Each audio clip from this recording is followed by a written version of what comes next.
All Hit Radio.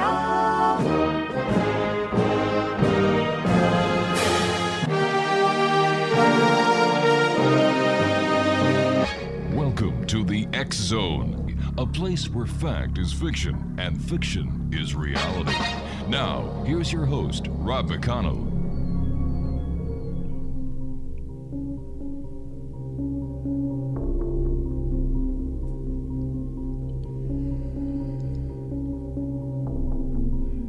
And welcome back to the X Zone, everyone. I am Rob McConnell. We're coming to you from our broadcast center and studios in Niagara, Ontario, Canada. If you'd like to send me an email, xzone@xzoneradiotv.com. On all social media sites, X Zone Radio TV. And to find out about the broadcast schedule of the X Zone Broadcast Network, it's available at xzbn.net. And we're coming to you around the world tonight on the X Zone Broadcast Network, Talkstar Radio Network, Mutual Broadcast Network, and a host of audio and video platforms around the world, including iHeartRadio. My guest this hour, X Zone Nation, is a gentleman we've had the pleasure of having on the show before. Mark KEYES is his name, and Mark is a retired Pennsylvania State Police criminal investigator, former volunteer fire department, EMT. He's currently working as a private detective, and he is the director of Pennsylvania Paranormal Association, or the PPA, in which Mark has worked with his team on over 200 paranormal resolution cases while taking a look at the psychological aspect of the hauntings and helping clients recover from the extreme hauntings. Mark has been a contributor to Paranormal 911 and Haunted Hospitals TV series on the Travel Channel in the United States and Travel and Entertainment Channel in Canada. He's the author of two books, Chasing Shadows, A Criminal Investigator's Look into the Paranormal, and Upper Darby Poltergeist, with a third book on the way. For more information about Mark after the show, folks, not now, visit his website at theppa.net. Mark, welcome back to the X Zone. Happy Halloween. Hey, happy Halloween, Rob. It's such a pleasure to be back with you. You are one busy guy. First of all, thank you for your service as a criminal law enforcement officer.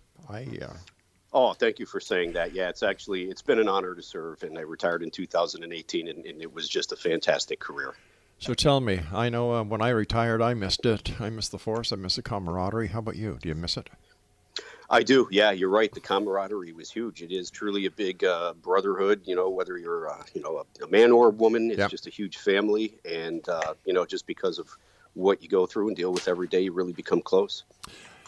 Many people say, well, how can you guys do that? You see so much negativity. But what they don't realize is that we also see a lot of wonders and a lot of wonderful things. And I considered it a privilege to be able to serve the public.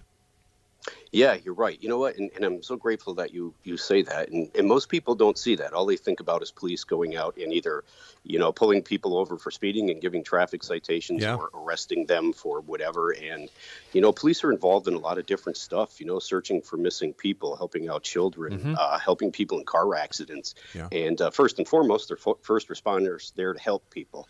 That's and, right. All that other stuff comes after. All right. So tell me, what was it that brought you into the world of the paranormal from being a law enforcement officer?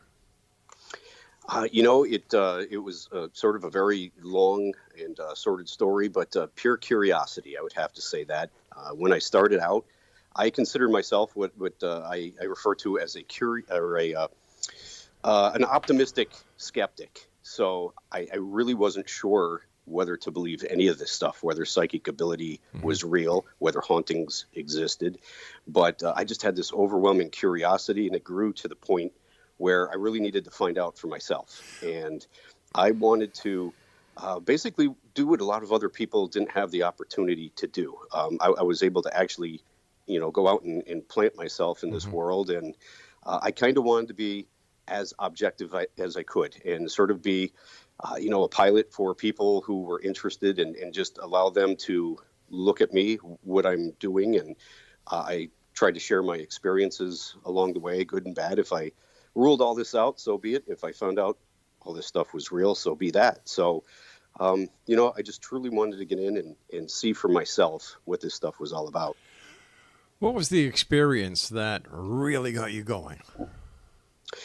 I think that would have to be the story that you mentioned in one of my books, the Upper Darby Poltergeist. And for those people listening, Upper Darby is a town just outside of Philadelphia City. So people familiar with Philadelphia City in the United States, right outside of there. And this home was reported to be so active by the clients that I actually didn't believe them when they first contacted us. It was just too much, too often, and really extreme activity that you don't find on normal cases.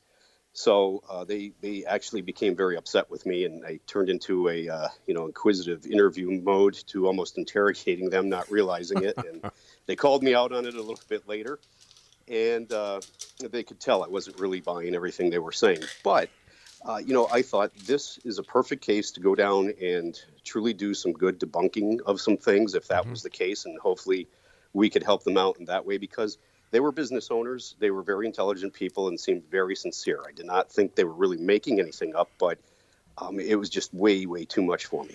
Could you tell us some of the particulars about the case?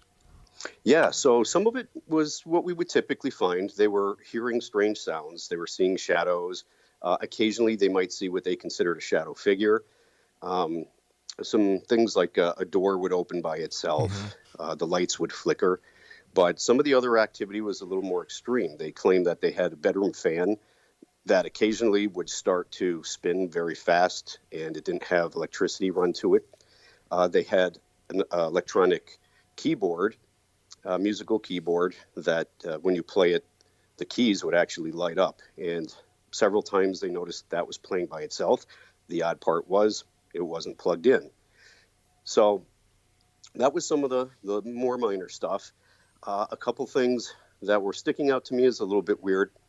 They claimed that several times when they went to bed, they would come down in the morning and find these very heavy dining room chairs placed very neatly up on top of the dining room table with things stacked on top of that, like napkins or silverware.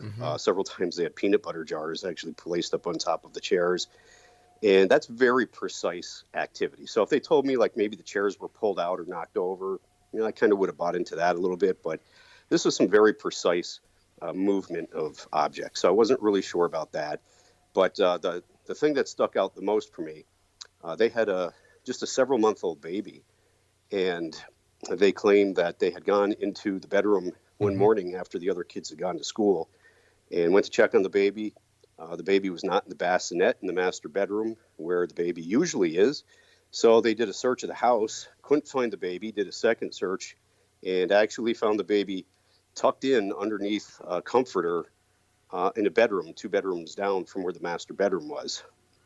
So that was, some of the stuff on the more extreme side that I was kind of having a little hard time believing. But one of the things that was weird that really stuck out was nearly daily they claimed they had quarters flying all over the house. If it wasn't something in the room where they actually saw it, they could hear quarters hitting the walls and furniture in other parts of the house.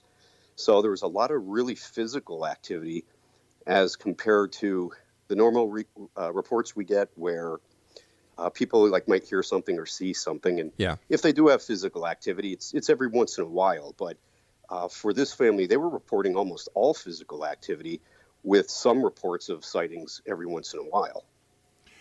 So when you did the investigation, what did you find? Did you actually witness some of the paranormal activity going on? Yeah, when we went down to Upper Darby, one of the first things we wanted to do was set up all our equipment and get everybody out of the house. They claimed that when they would leave, quite often they'd come back and find the house in total disarray, refrigerator door open, food out on the floor, cabinets open, and some pots and pans on the floor, bookcases overturned, and just toys scattered throughout the house. So we wanted to clear the house out and see what would happen when we left. And we had cameras on all the doors, recording equipment set up everywhere. And when we got back, the house was immaculate. Nothing was touched. I was a little bummed out because I was hoping we would have caught something physical happening and could work with that video.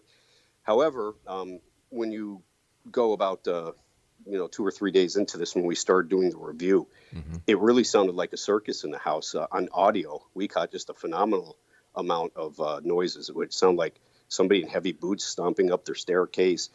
We actually recorded audio and video of, quarters flying throughout the house, some toys turning on. But when we started the investigation, we were able to experience almost everything that they were claiming. We watched doors open and shut by themselves. We have a shadow figure that we saw live on our DVR system. Toys were turning on by themselves. We had quarters falling out of thin air. We were lucky enough to capture that on our cameras twice. So, they were the real deal. And it just, solidified any prior doubts that I had that this stuff wasn't real. Tell me about the quarters for some reason. Were they new quarters? Were they old quarters? And, this is one of the most interesting things, and that's something that we always get asked. And the funny part was we could not come up with any real connection to, quarters as to, were they, similar dates or, of a similar time period. They were just all random dates. One thing that I could say is that on one visit there, I saw a quarter go flying across the smaller room right in front of me, and I ran into the room. I thought for sure somebody was still hiding in the house, even though we cleared everybody out of there. Right. I thought I was going to find somebody in a crawl space or a cubby. Yeah. And nobody was there. But when I picked up the quarter, it was very warm. And I don't know why, but I wasn't really expecting that. But the quarter was much warmer than the air in the home. But unfortunately, we couldn't put really any connection together of the quarters. Now, we do work with the psychic medium. Her name is Virginia Centrillo, and she is just amazing of coming up with very intimate, particular details on who she thinks is there, why the activity is happening, historical information. And one of the things that we had found out during the investigation was the family had someone do Santeria targeting the husband, the dad of the home. And one of the things that the Santeria was for was to financially corrupt him. And Virginia believed that the quarters were almost kind of an in-your-face reminder every day that, he was going to have money problems. And whether it was a self-fulfilling prophecy or if this actually worked, I'm not sure. But the family was having extreme financial difficulty after this started. How many quarters would fall? How many quarters were you able to collect during your investigation? A little over $3. So, okay. We had a couple quarters that we either had seen fly through a room or we could hear it hit something and we go and collect it later. And one of the things we were looking for when we first got there, because the family told us that was happening, we wanted to make sure that they didn't have any quarters laying on the floors. So we kind of did a sweep just to make sure the house was clear of quarters. But the family just had an enormous amount. They had a big jar full of quarters. And, we asked what their impression was because they started collecting them after a while, whether, later on were the quarters coming out of that particular jar or appearing out of thin air. The quarters that we dealt with really seemed to be coming out of thin air. So I'm not sure, where they would have originated from. And to me, even talking about it, it sounds absolutely crazy. And I'm kind of one of those guys still. If I'm not there to see it, I have a hard time believing it. But it was so strange. While Virginia was in the basement where we have these quarters falling out of the air in that area, Paul, another investigator, and myself were actually up in the master bedroom. And we had just walked down the hallway and went into the master bedroom, closed the door, and I left it open about 3 inches. All right, Paul. Mark, we're going to have to do a bit of a cliffhanger here. We have to take our first break. Exonation Mark KEYES is our special guest. His website is www.theppa.net, and Mark and I will return as we continue our investigation into the world of the paranormal and the science of parapsychology here in the X Zone from our broadcast center and studios in Niagara, Ontario, Canada. Don't go away.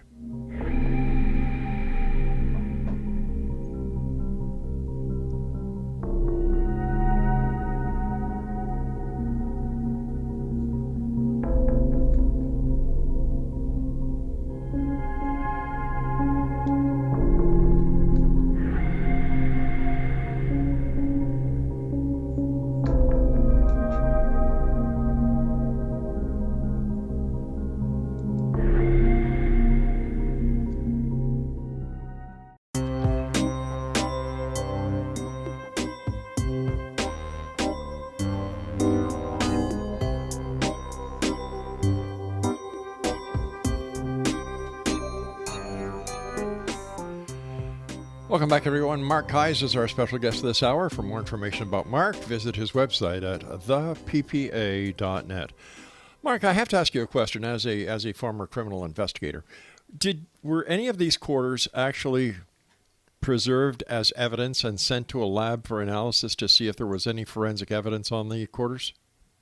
No. In retrospect, that's something that we had thought about years later. But the family had moved out of the area at one point and took all their belongings with them. Right. But as time went on, there was a couple of things that looking back on it that we discussed, and that was one of the things that we would have really liked to have done. Now, when the family moved, did the poltergeist activity cease, or did the poltergeist activity follow the family to their new home? Well, this was something that they didn't move because of the activity. They basically outgrew the house. It was mom, dad, and they had 5 kids and not enough bedrooms. So they ended up moving to a neighboring community. And after they left the house, the activity did stop completely. What we had ended up doing during the course of the investigation, and this was an investigation that continued on for almost 2 years, we worked with the family. And, we had some success. When we first investigated, our medium believed that she had picked up on 2 human spirits that were in the home.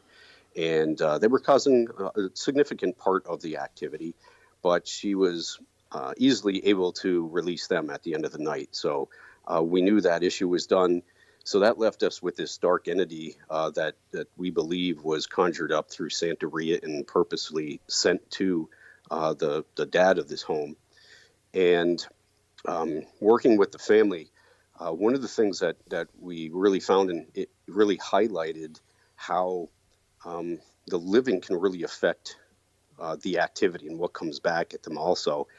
And one of the things we work with clients is trying to keep their energy levels in the home up. So it's a sort of more happy environment and a lot more positive atmosphere. Because one of the things we found was when we first tried to detach this thing that was with this man, we weren't sure if it was going to work. Virginia was saying that this thing kept on disappearing, so we had to do the work that we normally do, but we weren't sure it was effective because it wasn't there while we were doing it. So we had to rely on the family to let us know whether we were successful in that, and it turned out that we were not during the first attempt. But over the course of a few attempts, Virginia had done some binding ceremonies, what she calls them, and had finally bound this thing to the property outside of the home, hoping at least to keep it outside. And we were having a little bit of issue with the dad because we got the activity down to a level that it was comfortable for him. But the rest of the family, absolutely not comfortable with the activity. It was causing some issues between them. And when the home was happy, there was almost no activity at all. When things got frictional, when the family seemed to have some depression in it, maybe with mom or dad, the activity would kickstart again, and they would start seeing this shadow figure in the home. So it really highlighted how a single person and their thoughts, emotions, behavior can impact whatever is in a home with them. And we were having a little bit of difficulty getting this guy to do some of our suggestions to finally detach this thing from him. So we could only do what we could do. But once that was bound to the property outside and they ended up moving to another home, they had no activity after that. So it was successful once they moved out of the house for stopping the activity that they were experiencing. A number of parapsychologists, including the late Dr. Hans Holzer, believed that poltergeist was caused by telekinetic powers. What's your opinion on that? Yeah, and I agree with that wholeheartedly. And there's kind of 2 different definitions of poltergeist activity. One would be exactly that, the telekinetic energy. Mm-hmm. And either, it could come off of some adults, but it's more commonly known for like preteen or early teens when they're going through all these changes. The body is a biochemical or a bioelectric machine. It does emit energy. Thought itself is energy, and it's known to put off these bursts of energy that can affect all kinds of things. Stuff flying off the shelves, light bulbs popping, flickering of lights, a door could slam. So I agree with that wholeheartedly. For what we're looking at here, I tend to go with the more generic definition of poltergeist in German, meaning a noisy ghost. So this, I believe, is where we have a spirit that has, gained enough knowledge or ability to be able to affect the physical environment. And I've come to suspect myself that not all ghosts can manipulate physical objects, just because of the sheer amount of people reporting sightings of ghosts in their house and very little physical activity. It's more they hear something or see something, but not too much of the door slamming or things moving across the table. So I think it's a few select spirits that can gain enough knowledge or ability to interact with the physical environment. And once you have a ghost that can do that at will and have just a large amount of activity going on, that's kind of where I'm using the definition there for the context of this particular case, where we felt we had poltergeist activity that was, just extremely physical type of activity that was occurring, at a large amount of times. Based on your experience, how much effect does a person's own religious beliefs have when it comes to the activity of a spirit compared to a person thinking that there is something happening where there's in fact nothing happening at all? Yeah, and perception is huge when it comes to this. And part of what I do in my background is psychology. I have a psychology major, and Right. I look at the interaction between the living and the dead and the perceptions of activity. So something that I noticed, it's almost a type of post-traumatic stress disorder that people get. I call it the ghost effect. So a lot of times somebody might have a very perceived experience that might not have been real, but in their mind it was so profound that they believe it was real. And every little thing after that that's a little bit weird, out of the ordinary, that happens becomes the ghost did it. And I found this with people who do have authentic activity. It might not be huge, but over time, when you have a lot of different events happening, they tend to have this issue. Or they might have a very profound, legitimate experience with the ghost, and then their brain is immediately trained on focusing in on everything in the house, and now the mind is sort of watching for things to happen. So what we find is that when something weird does happen, but it has a normal cause to it, people are lumping all those little things into one big ball of haunted. And there's a lot of things that occur that I think people really are scaring themselves with that are very naturally occurring, but they're missing what the cause is because they're so primed just to watch for ghostly activity. Is there any connection between the psychological profile of the people who have ghost or haunted experiences? Yes, I think one of the things that I've noticed was when we go into a lot of these homes, we find that a lot of people are what I call paranormal fans or enthusiasts, and they have collections of different, paranormal shows Right. or haunted shows or horror movies. And again, their mind is sort of primed for stuff. And, for those big people who are into the law of attraction, I truly believe to some extent that the thoughts that you have in your head and your emotions could start pulling certain experiences towards you. So when people are so focused on this all the time, even if they have a little bit of activity, but they constantly are concentrating on this, activity seems to ramp up. So again, I think it's sort of one of those self-fulfilling prophecy sort of things. Law of attraction kicks in. People are so focused on all of this stuff that they literally are causing, the universe to say, hey, I can deliver that, and pulling activity towards themselves. So it's a matter of mind over matter.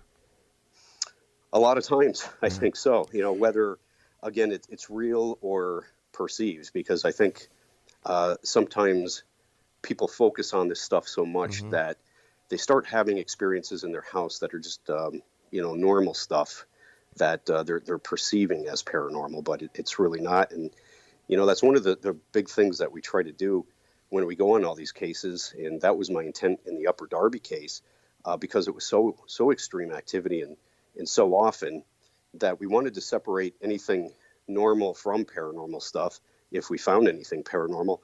just because if we went in there and cleared out all the paranormal stuff, all that other stuff's still going to happen. So, we want the people to understand why it's happening and that they're safe. And this is, not a ghost doing this, but this has got natural causes. But it takes a little work with them and usually some time to get them back down to a level where they understand that, not everything going on around them is a ghost. So what are some of the red flags when you and your team go in to do an analysis on site? Interview the people, do your survey. What are some of the red flags that you, not only as a trained psychologist, former criminal investigator, but now paranormal investigator, what are some of those red flags that trigger you to saying, we've got something more than a poltergeist or a ghost to hear. There is nothing. These people are manifesting the occurrences themselves. What are some of those red flags? Well, one of the biggest things that I look for is I compare the information we get on our online request form. We ask for some general information on there. And then when I conduct a phone interview, which may be, several weeks or even a couple months later, it depends on how many cases we have scheduled ahead of that. I want to see if there's any difference in the type of activity or experiences they're having. And once we get to the home, if we decide we're going to take a case and go to the home, we do an initial walkthrough with the family. And again, I'm watching to see if their witness statements at that point are matching what they told me during the interview and on paper. And, just as an example of one that really stands out, this woman, when I talked to her on the phone at length, kept on going back and saying that she would be down in her basement where her laundry room was, come upstairs, turn the light off, and shut the door. And, several times throughout the day, she'd go by the door and the light was on. And, it was, I think, about a month by the time we actually got to that case. So when we go and we do the walkthrough, we went down in the basement and I was waiting for her to tell the story to us again and explain what was going on. And she never mentioned that happening.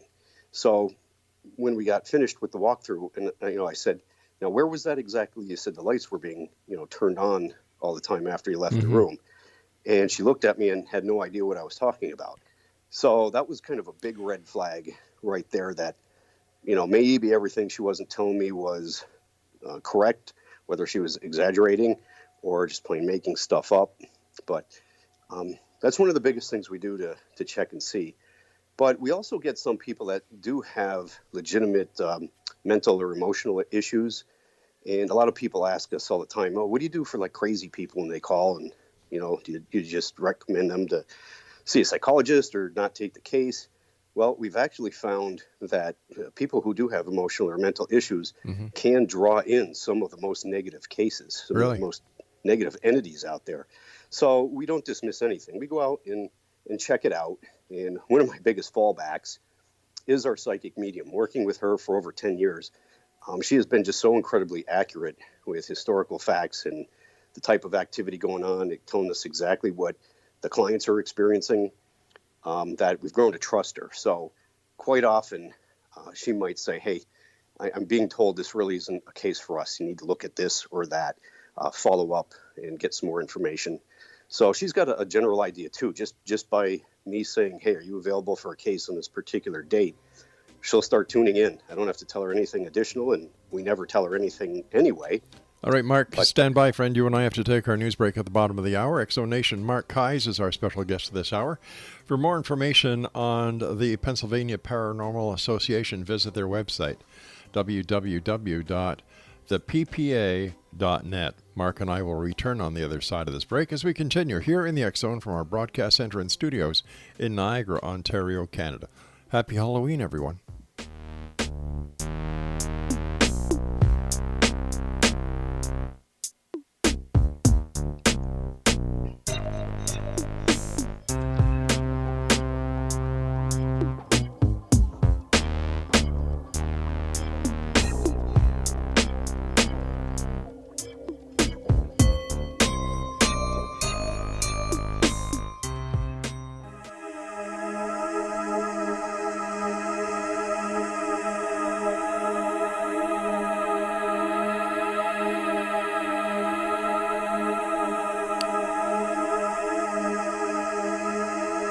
Exonation Mark KEYES is our special guest, and Mark is the founder of, do you have your pencils and paper ready? Okay. The Pennsylvania Paranormal Association, and their website is theppa.net. Mark, tell us about your group, the Pennsylvania Paranormal Association. So our group is what we call a paranormal resolution group, which means we're a little bit beyond, ghost hunting or paranormal investigators.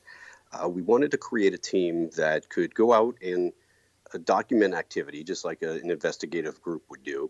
But we wanted to find not only evidence of a haunting, but evidence of someone perpetrating a haunting. Who would the ghost actually be? And we set it up to run just like a criminal investigation. So something we were noticing as we went along, and I had the privilege of being with a local team that I worked with for 2 years, and a lot of the reports were very similar to things that I would hear at work. So people reporting things like intruders or disturbances, missing items, assaults, things like that.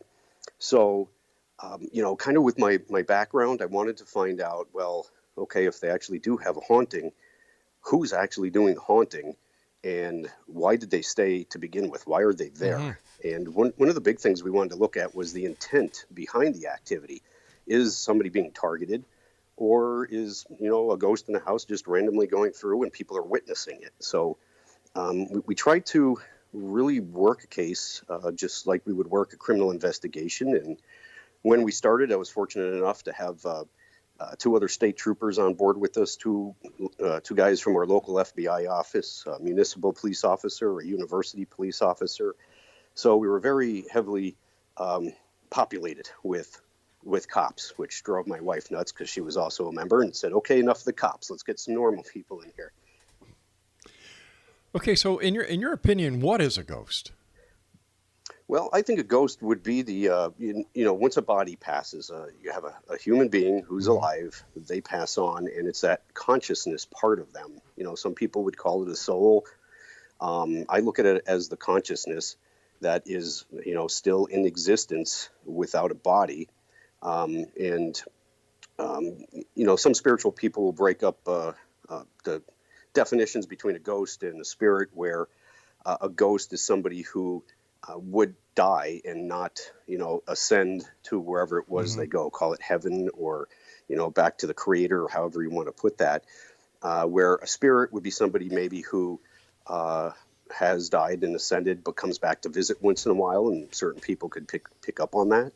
A ghost to me would be someone who's stuck earthbound. A living person dies and their consciousness or soul gets stuck here on the planet, usually, in my opinion, due to like a traumatic event or emotional, psychological issue that's keeping them here. Something is keeping them from moving on. A lot of ghost teams, ghost researchers are saying that there's a lot more demonic activity than there was 10, 12 years ago. What's your take on that statement?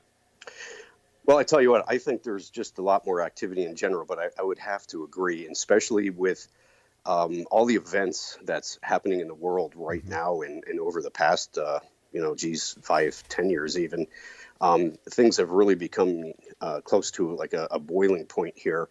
And we are noticing a lot more reports from people of more dark, sinister type of hauntings than, I saw this woman in the white dress that, people typically refer to. There does seem to be a lot more negative stuff going on. It sort of reflects what's going on the planet. I, again, have to go by that law of attraction type of thing. I think when so many people are focused on so many negative things, and it's a very emotional time right now, highly charged negative emotional time, that you're going to have more, emotional or negative experiences being drawn towards you.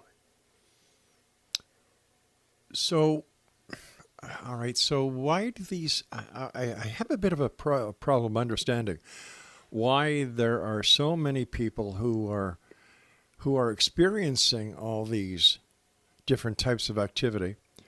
But with today's technology, there doesn't seem to be that much more evidence to corroborate what they're saying. Yeah, you're right. And, basically it comes down to nobody has been able to tune in to the certain frequency. And we may not even have the technology to Yeah. be able to do that. I believe that, consciousness or a ghost is on a particular frequency, likely multiple frequencies. We've worked cases where our mediums have told us that they're picking up multiple spirits in a house, but they don't know each other are there and they don't interact. And my question always was, well, how's that possible? Yeah. And they say, look at it like a radio station or a television station. They die and they have their personal vibration. They have their energetic vibration, and when they die and stay earthbound, they end up on a particular frequency. And if they're on a different frequency from another ghost, they can't interact. So, All right, but here's the question. If we are to say that ghosts are set on a frequency, and when the person dies, their energy carries on,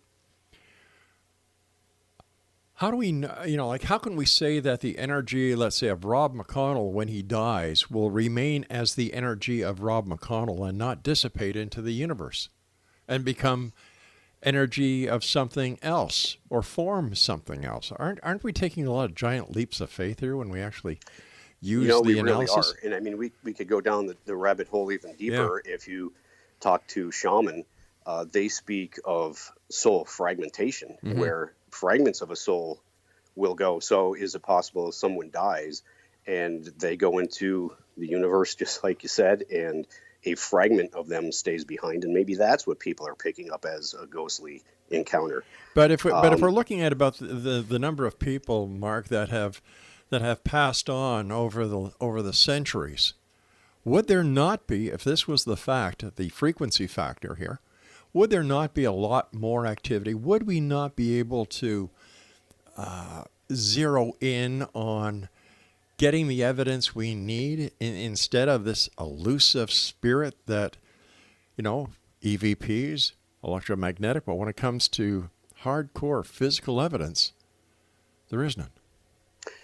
Yeah, and again, it's just trying to figure out how to measure this type of evidence or frequency. And, one thing that a lot of people in the spiritual metaphysical world, even people who study consciousness, have been talking about is this evolution of consciousness and our planet moving to a higher level of consciousness. So, we may have been inundated with a lot of ghostly activity in the past, and because people might be opening up now, we're more aware of that. They're having more experiences, so the amount may not have changed. But if you refer to what's commonly said about people ascending, they die, they ascend to a higher level. That's kind of what it's thought of when someone dies and normally goes to, if you want to call it heaven or higher realm or, whatever, that you ascend to a higher vibrational state. So that, in one way of putting it, is a different frequency. So, it's tough when you're trying to measure something that you don't know what you're measuring. First of all, it's a type of energy. Is it a type of light energy? What is it? And it's tough. It's really, really tough. The EVPs seem to still be one of the biggest pieces of evidence that teams collect. And you can't really directly measure that energy of a spirit. So the best you can do right now is to try to measure environmental changes because of that and see if you can put enough of that data together with maybe something physical that happens or a sighting of an apparition and build up as much, surrounding evidence that you can if you don't have that. I've often direct wondered evidence. that if we were in the era where there wasn't so much technical radio, for example, microwaves, you have the AM, FM frequencies, you have the 5G now, you have Blu-ray, Bluetooth, and everything else, if EVPs would even exist. Right, exactly. And, is there some type of way that the frequencies are overlapping because of all this stuff that's being pushed through our atmosphere, and you do catch a glimpse of it? Or, do we have a lot of ambient words being thrown around the planet that are just still hanging out there that might be caught up and recorded on some of these recorders too. Yeah. And, one of the things that, investigators do is try to watch for random voices as compared to, can you ask questions or get answers, that would make sense to the question or the situation that people are in.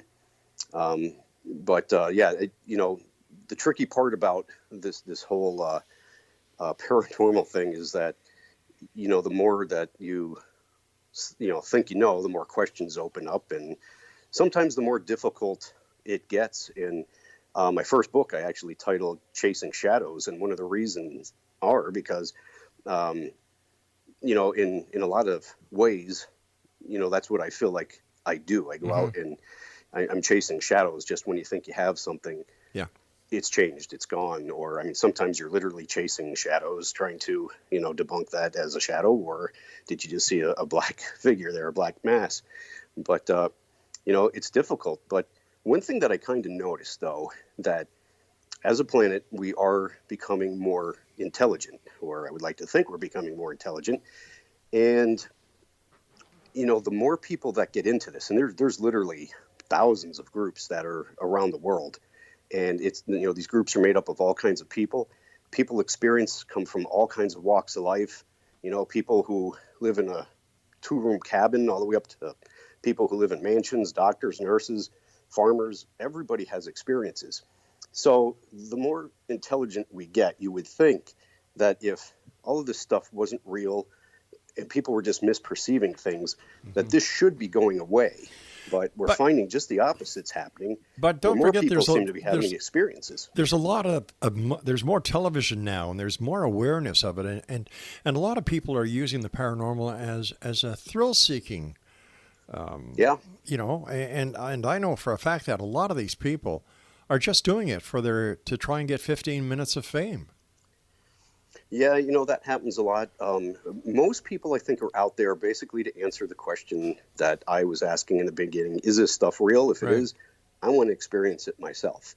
But you do find just an overwhelming amount of, people jumping on different social media and internet, like live streams and pages where you can, create your own shows now for just what you said, trying to get your 15 minutes of fame.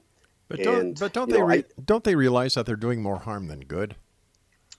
Yeah, that's one issue I have, and I don't fault anybody for going out just to answer questions for themselves or try to experience something, because people want to know, people want to experience that. But for people that are kind of putting out information that's either scary or maybe not quite accurate. For people who are going through legitimate hauntings, that could make it very scary for them, or they could start interpreting their activity different if you're targeted. And, anything from, the Hollywood horror movies to a lot of the television shows, it programs a person's mind in a certain way. So, what would relatively be a minor haunting, just because of what people hear and see, can make it into something like way worse for them than it really needs to be. Everybody sort of jumps to the conclusion when they start experiencing a haunting. Well, I don't want to say everybody, but many people, that, their kids are in danger or were in danger. And quite often that's not the case. Sometimes it is, but many times it's not. And, we always tell everybody, don't jump to conclusions until we figure out the intent behind the type of activity you're experiencing. It may be completely benign and have nothing to do with you, but let's find out first before you go to the worst case scenario. All right, Mark, stand by. We've got to take our final break. And Exonation, if you'd like to find out more about our guest this hour, Mark KEYES, visit his website, theppa.net. And we'll be back on the other side of this break as we wrap up this hour here in the X Zone with yours truly, Rob McConnell, from our broadcast center studios in Niagara, Ontario, Canada. Send me an email. Tell me if you're a skeptic or a believer. That's to Xzone at xzoneradiotv.com.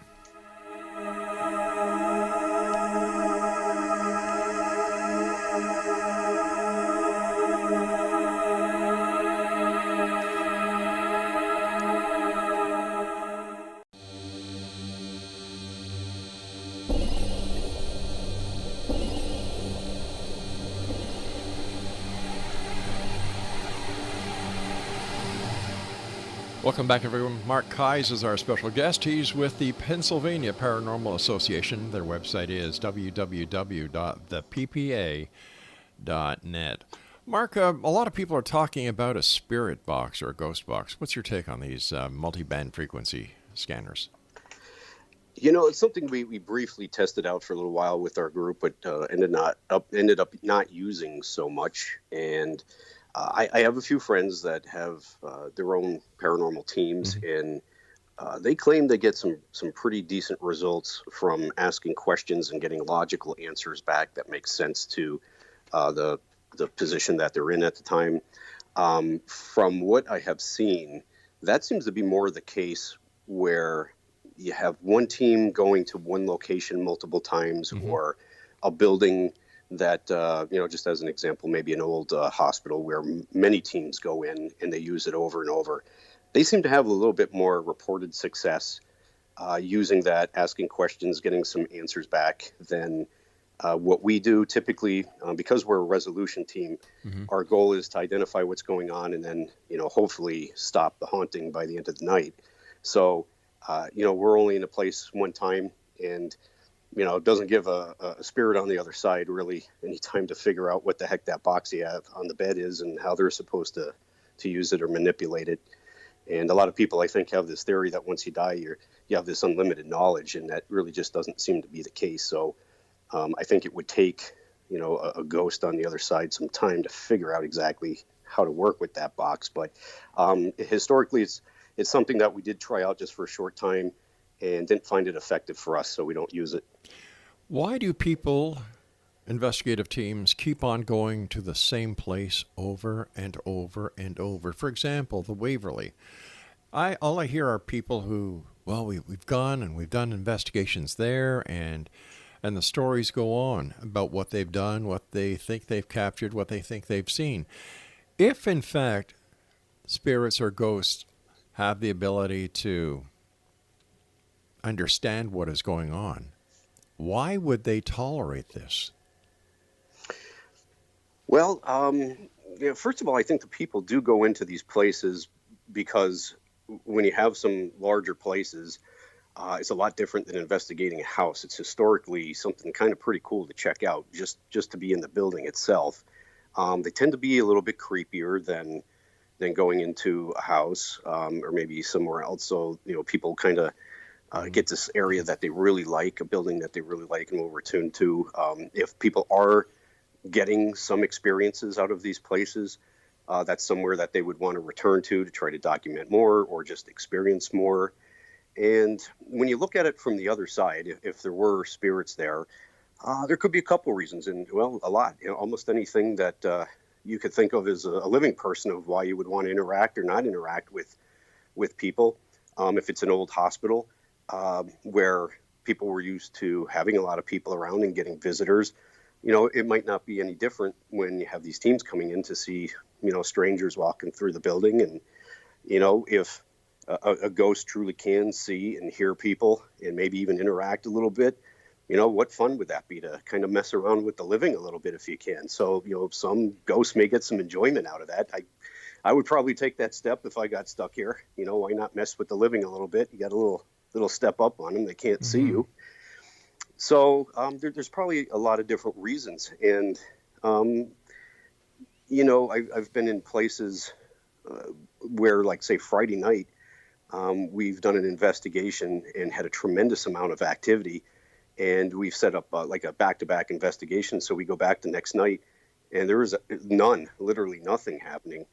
And, the question is, why would it be so active on a Friday and Saturday? There's absolutely nothing. So, I don't know how to answer that question. But, if you look at a ghost as a person with the same thoughts, emotions, disposition as when they were alive, now they just don't have a body. So they're going to interact with people almost the same way as if they were alive. And But just have to understand what's going through their head. Isn't that a giant leap of faith when you say the same basic life as a human being, except they can't be seen?